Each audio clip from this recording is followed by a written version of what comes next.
5 kriteria penting dalam pemilihan emas. Yang nombor 5 tu yang paling penting. Tonton video saya sampai habis dan save sebagai rujukan akan datang. 5 kriteria inilah yang akan menentukan sejauh mana tuan-puan dapat menjana keuntungan dalam simpanan emas. Yang pertama adalah harganya yang rendah. Sebelum tuan-puan beli emas, pastikan tuan-puan bandingkan dulu harga emas tersebut dengan kedai-kedai emas yang lain.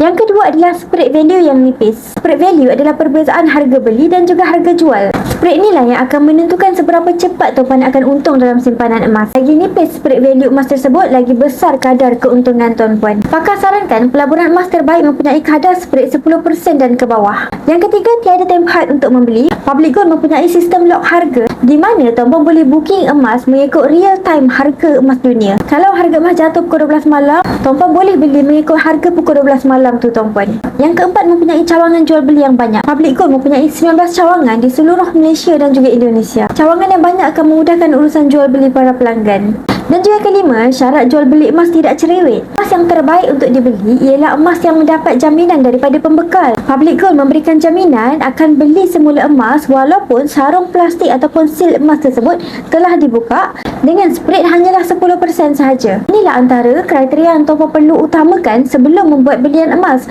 Bukan hanya melihat kepada harga semata-mata. Nak mula menabung emas dengan ilmu, jemput hubungi saya bantu cara bermula. Assalamualaikum.